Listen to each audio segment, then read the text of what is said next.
Dear students, I welcome you once again, Bhupender Yadav Teachers Channel. Today I will teach you synthesis. In last my video, I have reported you about a simple sentence. So today I will teach you complex sentence.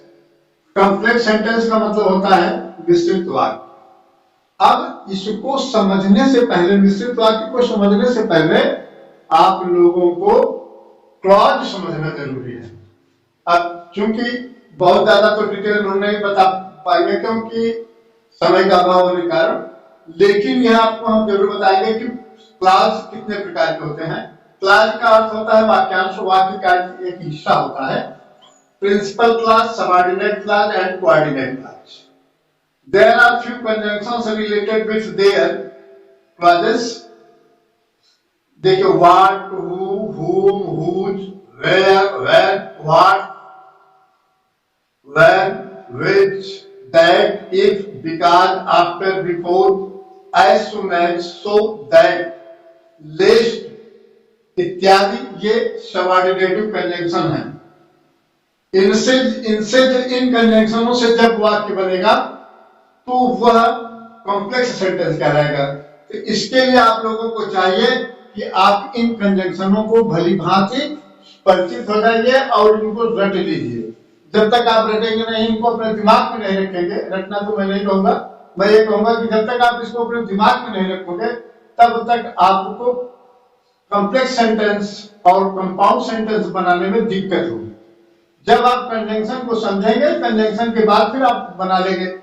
इसी तरह से coordinative clause, coordinative clause में conjunction कौन है? And, as well as, either, dot dot, और, neither, dot dot, not, but, while, yet, while, still, whereas, while, nevertheless and therefore etc. तो अब हम विस्तृत चर्चा करेंगे आपसे सबऑर्डिनेट क्लॉज में। सबऑर्डिनेट क्लॉज अच्छा कैसे आप समझेंगे कि कहां से क्लॉज शुरू हो रहा है? जहां से यह कंजंक्शन मिलते हैं उसके दाहिने तरफ का पूरा हिस्सा जो होता है, जब तक वाक्य पूरा नहीं होता वो पूरा वो क्लॉज सबऑर्डिनेट क्लॉज के अंतर्गत आएगा, क्लॉज ही कहलाता है। वाक्य का एक हिस्सा कहलाता है। जैसे देखिए कॉम्प्लेक्स सेंटेंस की पहले परिभाषा देख लीजिए। In a complex sentence there is a principal clause and at least a subordinate clause are found.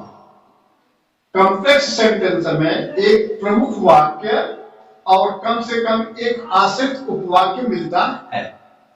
It is clear. अब देखिए फिर से देख लीजिए। Complex sentence, in a complex sentence there is a principal clause and at least में कम से कम a subordinate clause are found. इस तरह से देखिए पहले Ram is a teacher. Example देखिए। अब यह हम आपको बताएंगे कि सबऑर्डिनेट क्लॉज कितने प्रकार के होते हैं। सबऑर्डिनेट क्लॉज 3 प्रकार के होते हैं। Number 1 noun clause, number 2 adjective clause, number 3 adverb clause. There are 3 type of clause related with subordinate conjunction: noun clause, adjective clause and adverb clause. अब हम इनको पहचानेंगे कैसे? तो देखिए क्लॉज को पहचानने के लिए ये देखिए जो लाल से इंडिकेट किया गया है ये पूरा क्लॉज है। That Ram is a teacher is known to all. यह चूंकि इसका कंजंक्शन दैट है इसलिए यह सबऑर्डिनेट क्लॉज हुआ। जब सबऑर्डिनेट क्लॉज कंजंक्शन से जुड़ा है, जब सबऑर्डिनेट कंजंक्शन से जुड़ा है तो यह सबऑर्डिनेट क्लॉज कहलाएगा और कॉम्प्लेक्स सेंटेंस कहलाएगा। अगर कोऑर्डिनेट कंजंक्शन से जुड़ा होता, कोऑर्डिनेटिव कंजंक्शन से, तब यह कंपाउंड सेंटेंस कहलाता। तो Ram is a teacher, example के लिए देखिए Ram is a teacher it is known to all. देखिए that Ram is a teacher is known to all. अब हम यह देखेंगे कि जो हमारा क्लॉज है वह किसके स्थान पर प्रयुक्त है। जो क्लॉज हमारा है वह नाउन, वो वाक्य के कर्ता के स्थान पर रखा गया है।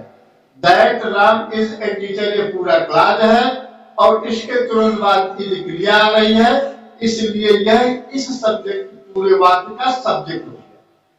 क्लास सबऑर्डिनेट क्लास जब सब्जेक्ट हो गया तो इसका मतलब यह नाउन क्लास होता है। आप जानते हैं कि सब्जेक्ट का कार्य केवल संज्ञा या सर्वनाम ही करते हैं। सब्जेक्ट का कार्य कौन करते हैं? संज्ञा या सर्वनाम। तो यहाँ पर यह संज्ञा के रूप में, कर्ता के रूप में, इसलिए यह संज्ञा के रूप में मान लीजिए गया है। फिर everybody knows it Ram is a teacher. इसमें देखिए इसको हमें कॉम्प्लेक्स सेंटेंस बनाना है।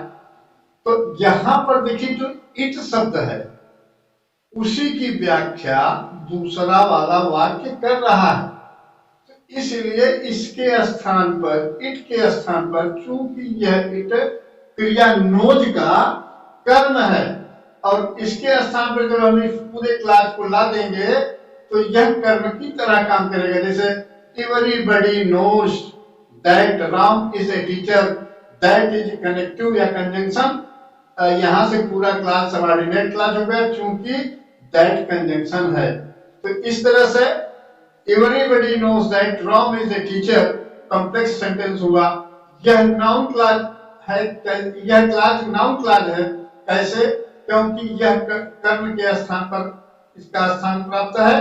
तो हम यह कह सकते हैं कि संज्ञा या सर्वनाम ही कर्म के स्थान पर काम करती है, इसलिए यह संज्ञा की तरह कार्य कर रहा है। इसमें that Ram is a teacher यह कर्ता के स्थान पर है तो यह भी संज्ञा की तरह कार्य कर रहा है, इसलिए इसे नाउन क्लास कहेंगे। अब तीसरा वाला वाक्य देखिए, I do not know the place Ram was born. अब हम इसमें यह देख रहे हैं कि इसको जब कॉम्प्लेक्स सेंटेंस बनाएंगे, I do not know the place where Ram was born, तो हम यहां पर यह देख रहे हैं कि जो हमारा कनेक्ट वो है कंजंक्शन है वो वेयर है, राम वाज बोर्न। तो यह पूरा सबऑर्डिनेट क्लास हुआ। अब सबऑर्डिनेट क्लास में यह एडजेक्टिव क्लास है, कैसे? इसको भी देखना होगा क्योंकि यह प्लेस की व्याख्या कर रहा है, प्लेस के विषय में बता रहा है, इसलिए यह एडजेक्टिव क्लास। यहां पर एडजेक्टिव क्लास यह इसलिए हुआ क्योंकि यह where Ram was born place की व्याख्या कर रहा है। आप लोग जानते हो कि जो व्याख्या होती है, जो एडजेक्टिव होता है, किसी संज्ञा की व्याख्या करता है। Next, the thief is caught, he stole my car. अब हम यहां पर देख रहे हैं the thief who stole my car is caught, इसका कॉम्प्लेक्स सेंटेंस बना। हु कंजंक्शन हो गया।